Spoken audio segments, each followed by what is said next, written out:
எனக்கு அன்பானவர்களே, ஆண்டவராகிய இயேசுவின் நாமத்தினாலே உங்களை வாழ்த்துகிறேன். இந்த நிகழ்ச்சியின் மூலமாக உங்களை சந்திப்பது மிகுந்த மகிழ்ச்சி. இதோ உங்கள் அற்புதம். நம்முடைய தேவன் நம்முடைய வாழ்க்கையிலே அற்புதங்களை செய்ய விரும்புகிறவராய் இருக்கிறார். குறிப்பாக விசேஷமான இந்த நாட்கள், ஆண்டவருடைய பிறப்பை நாம் மகிழ்ச்சியாக அனுசரிக்கிற நாட்களாக இருக்கிறது. ஆண்டவராகிய இயேசு கிறிஸ்து டிசம்பர் 25 தான் பிறந்தாரா அப்படின்றது ஒரு முக்கியமான விஷயம் கிடையாது. தேதியை விட சம்பவம் முக்கியமானது. நிச்சயமாக அவர் இந்த பூமியில் பிறந்தார், அவர் வாழ்ந்தார், அவர் சிலுவையிலே மனுக்குலத்துக்காக மரித்தார், அவர் உயிரோடு எழுந்தார். எல்லா தடயங்களும் இன்றைக்கு பூமியிலும் இருக்குது, சரித்திரத்தில் இருக்குது, எல்லாத்துக்கும் மேலே தேவனுடைய வசனத்தில் இருக்குது. நிச்சயமாக இந்த நாளின் நிகழ்ச்சி உங்களுக்கு பிரயோஜனமாக இருக்கும் அப்படின்னு நம்புகிறேன். அதனால் தொடர்ந்து பாருங்கள், தேவனுடைய ஆசீர்வாதத்தை நீங்கள் பெற்றுக்கொள்வீர்கள். இந்த கிறிஸ்துவின் பிறப்பு பூகோளத்தின் சரித்திரத்தையே ரெண்டாக மாற்றுகிறது. கிறிஸ்துவுக்கு முன், கிறிஸ்துவுக்கு பின்.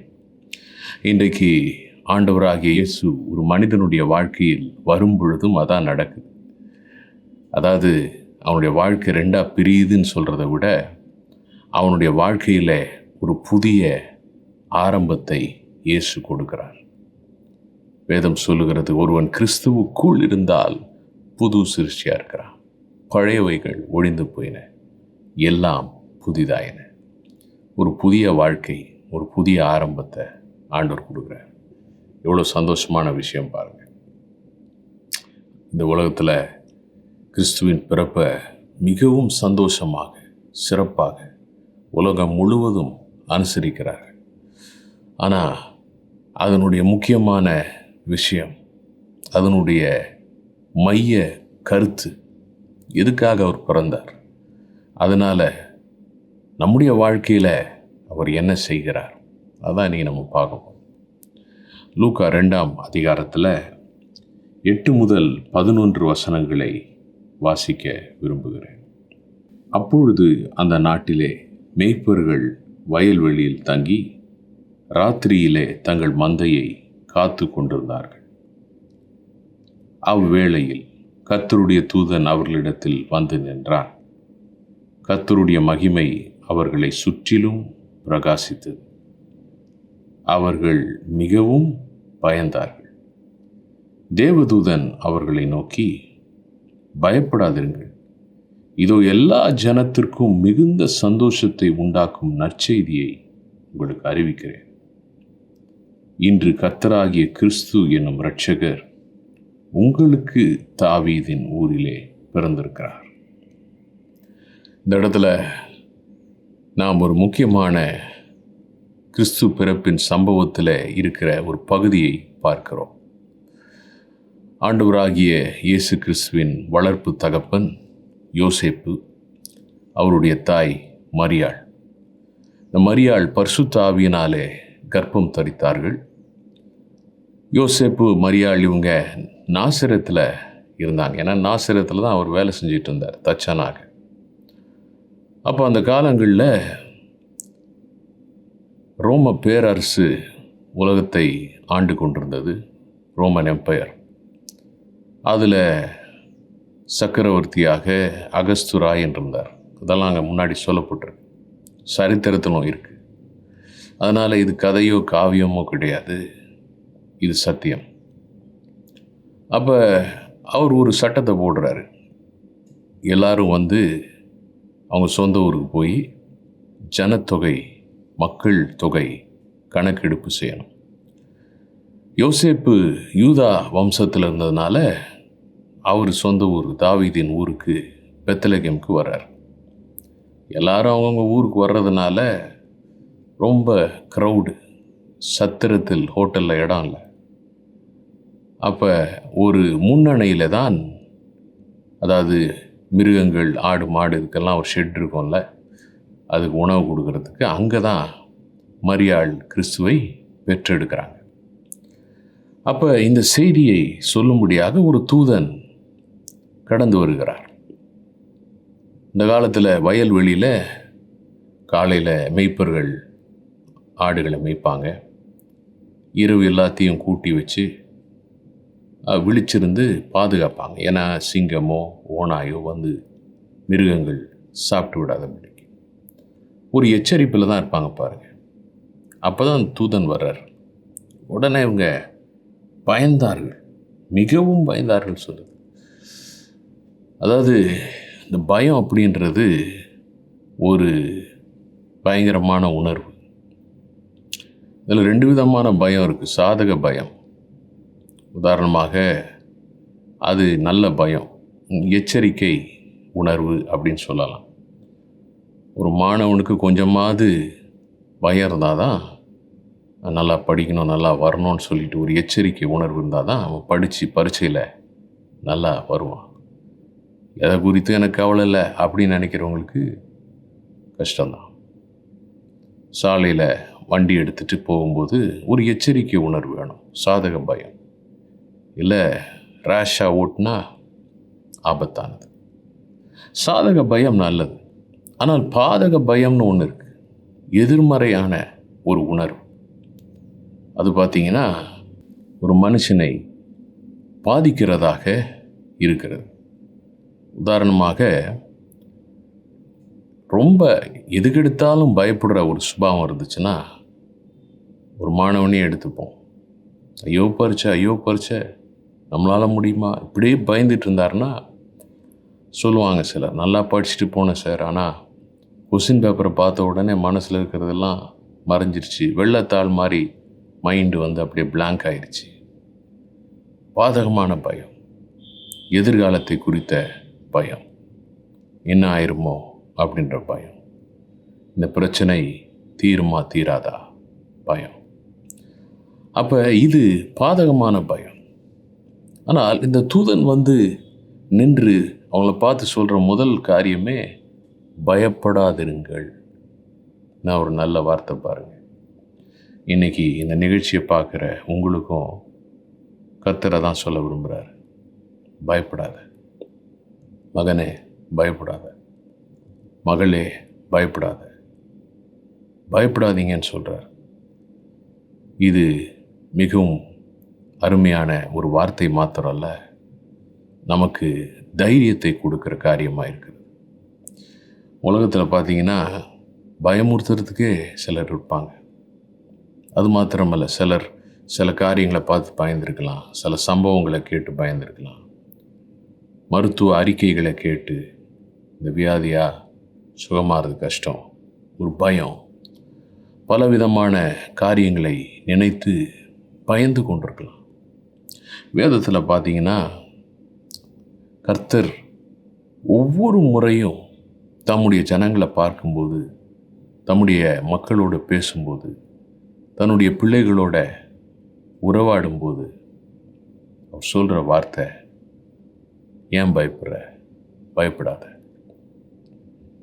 ஒரு பிள்ளை தூக்கத்தில் திடீர்னு பயந்து ஏந்திரிக்குது, அப்பா அம்மா பக்கத்தில் நின்று தட்டி கொடுத்து, பயப்படாத நான் உன் கூட இருக்கிறேன் அப்படின்னு சொல்கிறது ஏதோ ஒரு வார்த்தை மாத்திரம் இல்லை, அந்த பிள்ளையின் மேலே இருக்கிற அக்கறை, இந்த பிள்ளையை குறித்த கரிசனை, அந்த மாதிரி ஒரு அக்கறையுள்ள இருதயத்தோடு தான் கடவுள் நம்மளை பார்த்து பேசுகிறார். இப்போ இயேசு பிறந்தது மனுஷனுடைய வாழ்க்கையில் இருக்கிற அவனுடைய பயத்திலிருந்து அவனை விடுவிக்கும்படியாக. லூக்கா 1:30 மரியாள் என்கிற அந்த கன்னியை பார்த்து இந்த நல்ல செய்தியை சொல்லும்படியாக ஒரு தூதன் வர்றார். அப்பையும் அவங்க பயந்துடுறாங்க பாருங்கள். முதல் வார்த்தை, அந்த தூதன் வாயில் வர முதல் வார்த்தையே லூக்கா 1:30 பயப்படாத. பலமுறை இயேசு கிறிஸ்து தன்னுடைய சீஷர்களை பார்த்து சொல்கிறார். ஒரு தடவை யவீரு என்கிற ஜெப ஆலய தலைவனுடைய மகளை இயேசு சுகப்படுத்த கூட்டிகிட்டு போகிறாரு. அந்த தலைவன் நியூஸ் வருது, மகள் இறந்து போயிட்டாங்கன்னு. இயேசு அவரை பார்த்து சொல்கிறார், பயப்படாதே, விசுவாசம் உள்ளவனாயிரு. பயப்படாத. என்ன ஒரு வார்த்தை பாருங்க. அப்புறம் அந்த மரித்து போன பெண்ணை ஆண்டவர் உயிரோடு எழுப்புறார். சீஷர்கள் கடலிலே புயலிலே சிக்கி தவிக்கிறாங்க படகுல. ஆண்டவர் கடல் மேலே நடந்து வர்றார். அந்த காற்றையும் கடலையும் அதட்டுறது மாத்திரம் இல்லை, அவங்கள பார்த்து சொல்றார், பயப்படாதீங்க, பயப்படாதீங்க. பல முறை வேதத்தில் இயேசு சொன்ன வார்த்தை பயப்படாத. எனக்கு அருமையானவர்களே, இன்னைக்கு உங்களை பார்த்தோம் ஒருவேளை பலவித காரியங்களை நினச்சி நீங்கள் பயந்து கொண்டிருக்கலாம். ஆண்டவர் சொல்றாரு, பயப்படாதீங்க. உன்னுடைய காரியங்களை குறித்து, உன்னுடைய எதிர்காலத்தை குறித்து பயப்படாத. இந்த வார்த்தை ஏன் முக்கியம்னா, இது யார்கிட்ட இருந்து வருதுன்றது தான் முக்கியம். ஏதோ ஒரு மனுஷன் நம்மளை பார்த்து சொல்கிறது, அவங்களுக்கு இருக்கிற திறன், அந்தஸ்து, அதை வச்சு நம்ம புரிஞ்சுக்கலாம். ஆனால் பயப்படாதன்னு சொல்கிற இந்த ஆண்டவர் வானத்தையும் பூமியையும் படைத்தவர், எல்லாத்தையுமே ஆட்சி செய்கிறவர். அப்பேற்பட்டவர் நம்ம பக்கத்தில் வந்து நம்மளை பார்த்து பயப்படாதன்னு சொல்லும்போது, அவரை மீறி ஏதாவது நம்ம வாழ்க்கையில் நடந்துட முடியுமா? அவரை மீறி பிசாசு உங்களை மேற்கொள்ள முடியுமா? உங்கள் சூழ்நிலை உங்களை அசைக்க முடியுமா? நிச்சயமாக நீங்கள் உங்கள் சூழ்நிலையை மேற்கொள்வீங்க. நீங்கள் வெற்றியில் நடப்பீங்க. நம்புங்க, பயப்படாதன்னு ஆண்டவர் சொல்றார். அது மாத்திரம் இல்லை, அங்கே பார்க்குறோம், எல்லா ஜனத்திற்கும் மிகுந்த சந்தோஷத்தை உண்டாக்கும் நற்செய்தியை உங்களுக்கு அறிவிக்கிறேன். நல்ல செய்தி சொல்கிறேன்னு சொல்கிறார். நல்ல செய்தி. உலகத்தில் பார்த்தீங்கன்னா நல்ல செய்தியை கண்டுபிடிக்கிறது ரொம்ப அபூர்வம். செய்திகள்னு கேட்கும்போது கூட ஒரு 10 விஷயம் சொல்கிறாங்கன்னா 9 விஷயம் துர்ச்செய்தியாக தான் இருக்குது. ஏதோ ஒரு காரியம் நல்ல காரியம் இருந்தால் பெரிய அபூர்வம். அப்போ நல்ல செய்தியை கேட்கும்போது நமக்கு சந்தோஷம் வருது. துர்ச்செய்தியை கிட்டால் பயம், நல்ல செய்தியை கிட்டால் சந்தோஷம். அதனால தான் வேத புஸ்தகத்துக்கு ஒரு பேர் காஸ்பல், குட் நியூஸ், நற்செய்தி, சுவிசேஷம், நல்ல விசேஷமான செய்தி. அதனால தான் இதை நம்ம வாசிக்கணும். அதனால தான் இதை பற்றி பேசுகிறோம். அப்போ இந்த நல்ல செய்தி என்னன்னு பார்க்கும்போது எல்லா ஜனத்தாக இருக்கும். அந்த மெய்ப்பர்களுக்கு மாத்திரம் இல்லை, உங்களுக்கு மாத்திரம் நல்ல செய்தி சொல்கிறாங்கல்ல, இது முழு உலகத்தில் இருக்கிற எல்லாருக்கும், வாழ்கிறவங்களுக்கும் இனி வாழ போகிறவங்களுக்கும். அதாவது நமக்கும் இது நல்ல செய்தி தான். இன்றைக்கி இந்த செய்தியை கேட்டுட்டு இருக்கீங்களே, உங்களுக்கு இது நல்ல செய்தி. என்ன நல்ல செய்தி? இயேசு இந்த பூமியில் பிறந்திருக்கிறார். ரொம்ப அழகான காரியம். பல கெட்ட செய்திகளால் உங்கள் மனசு நெருக்கப்பட்டு கொண்டிருக்கலாம். இன்றைக்கி உங்களுக்கு ஒரு நல்ல செய்தி உங்களை நோக்கி கடந்து வருகிறது. இங்கே நம்ம பார்க்குறோம் அந்த நல்ல செய்தி என்னன்னு சொல்லிட்டு 11ஆம் வசனம், இன்று கர்த்தராகிய கிறிஸ்து என்னும் இரட்சகர் உங்களுக்கு தாவீதின் ஊரிலே பிறந்திருக்கிறார். தாவீதின் ஊர்னா பெத்லகேம். கர்த்தராகிய கிறிஸ்து என்னும் இரட்சகர்.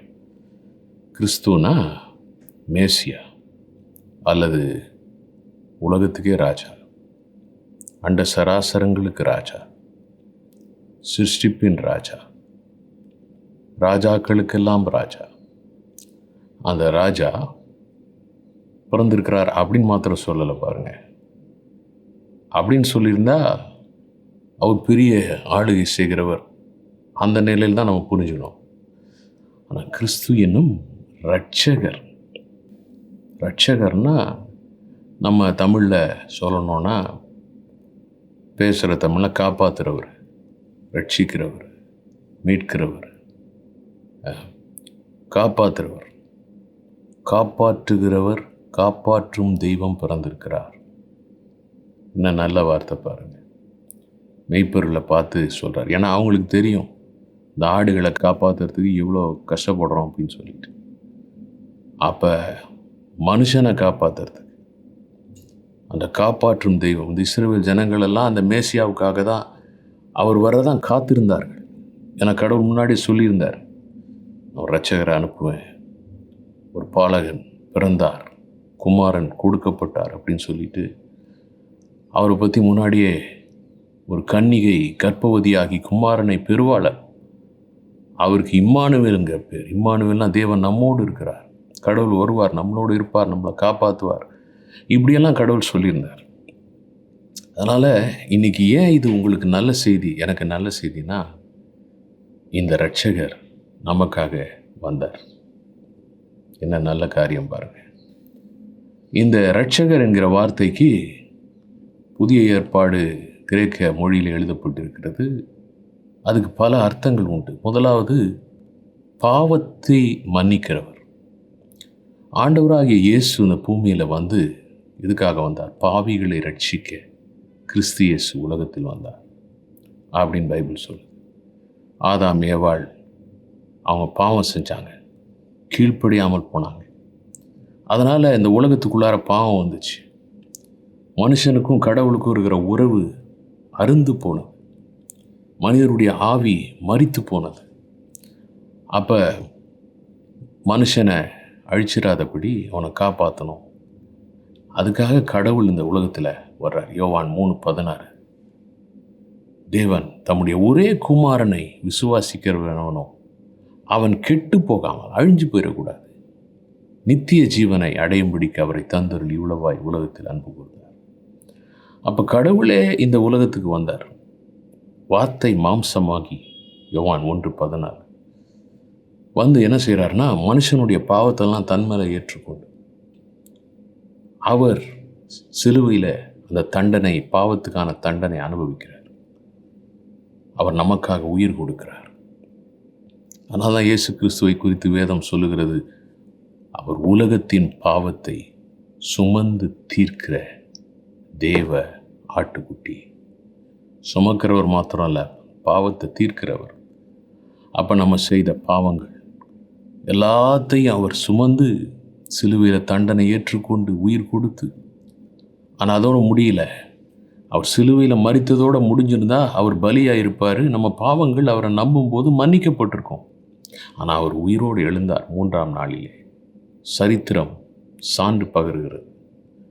உயிர்த்தெழுந்ததுனால என்ன நடக்குதுன்னா, ஒருவன் கிறிஸ்துவுக்குள் இருந்தால் புது சிருஷ்டியாக இருக்கிறான். இயேசுவை நம்ம ஏற்றுக்கொள்ளும் போது, இயேசுவை நம்பும்போது, நம்ம எந்த பின்னணியாக இருக்கலாம், என்ன அந்தஸ்தில் இருக்கலாம், படித்தவங்க படிக்காதவங்க, ஏழை பணக்காரங்க, யாராக இருந்தாலும் சரி, எந்த மதத்தினராக இருந்தாலும் சரி, கிறிஸ்துவை நம்பும் பொழுது, ஆண்டவரே என் பாவத்தை நீங்கள் சுமந்தீங்க, அந்த பாவத்துக்குரிய மன்னிப்பை நான் பெற்றுக்கொள்கிறேன் அப்படின்னு நம்பும்போது புது சிருஷ்டியாக மாற்றுறாராம், நித்திய ஜீவனை கொடுக்குறார். அப்படின்னா கடவுளுக்குள்ளார இருக்கிற உயிரை நமக்கு கொடுக்குறார்.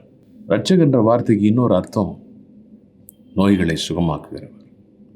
இந்த பூமியில் வாழ்ந்தப்பையும் இயேசு ஊழியம் செஞ்சப்போ குஷ்டரோகியை தொட்டு சுகமாக்குறார், கண்ணு தெரியாதவங்களுக்கு பார்வையை கொடுக்குறார், எத்தனையோ பெரிய அற்புதங்களை, வியாதி உள்ளவர்களை சுகமாக்குகிறார். அப்போ சுகமளிக்கிறவர் என்கிற அர்த்தம்.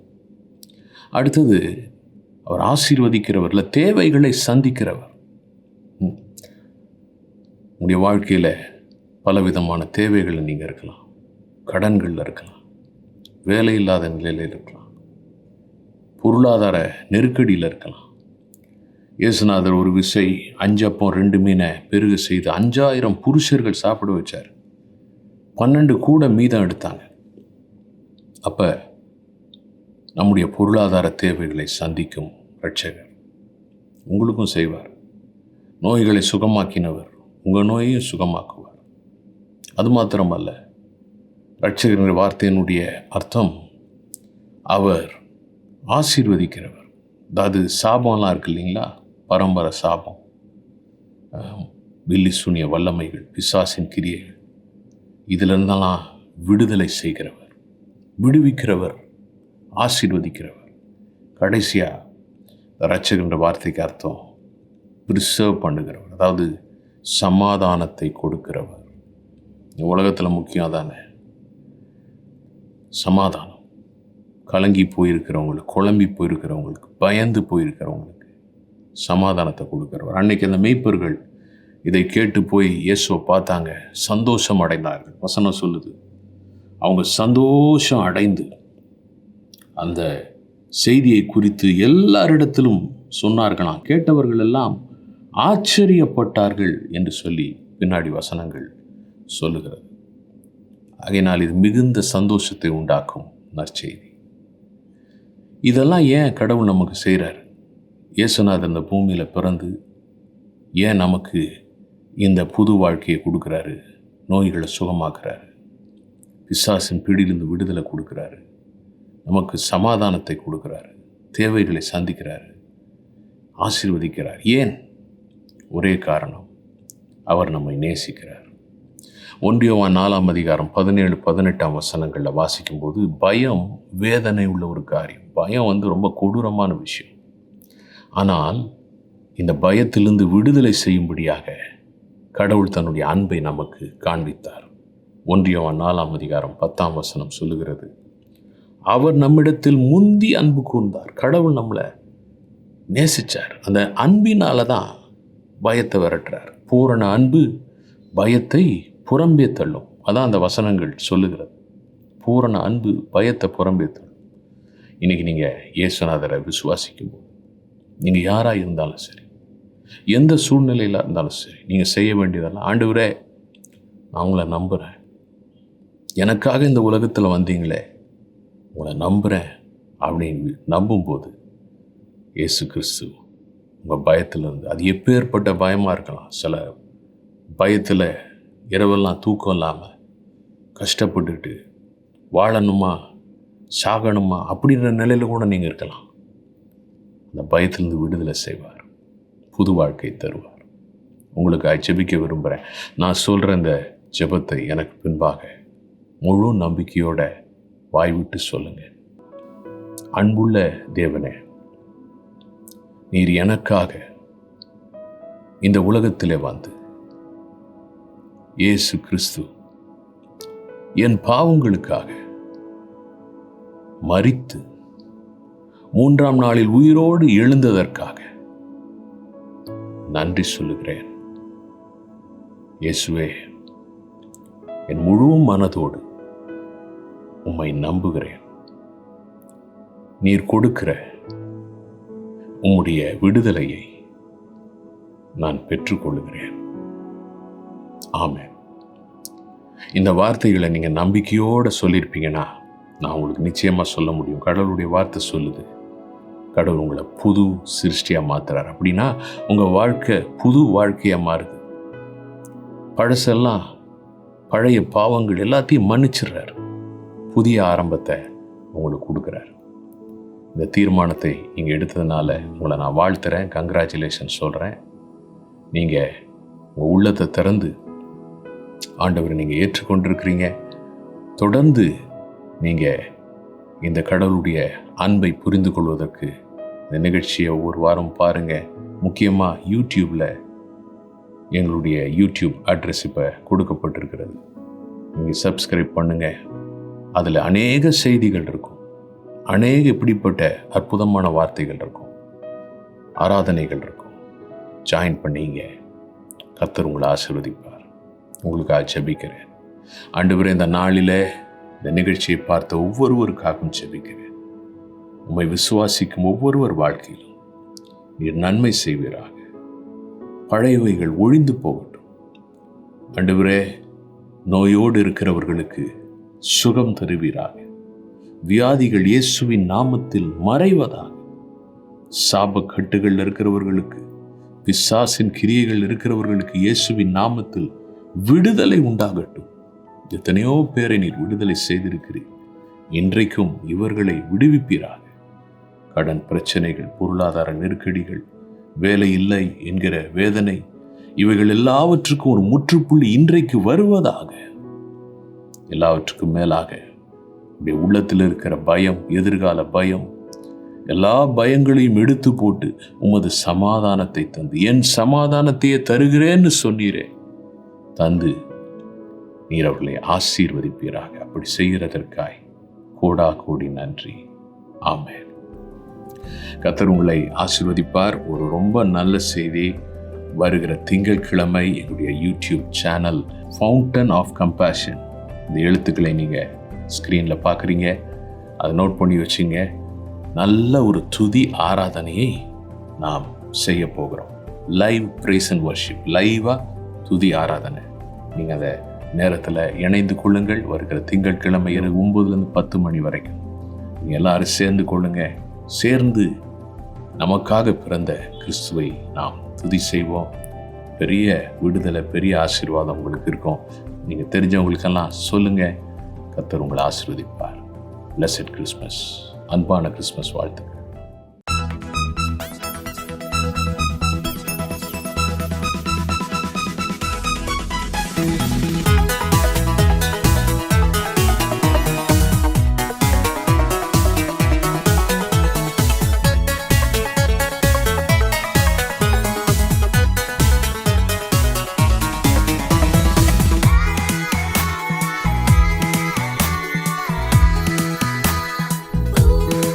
Come on.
சமூகத்தில் செல்லும் ஓர் நாள் நல்லது.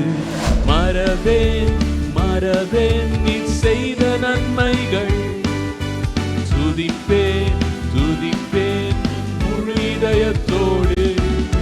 ஏசையா உம்மைத்தானே என் முன்னே நிறுத்தியுள்ளேன். சொல்லுங்க.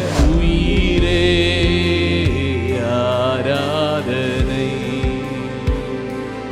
உணர்வே ஆராதனை. சிறுமைப்பட்டவனுக்கு அடைக்கலமாயிருக்கிறவரே, நெருக்கப்படுகிற காலங்களில் தஞ்சமாயிருக்கிறவரே,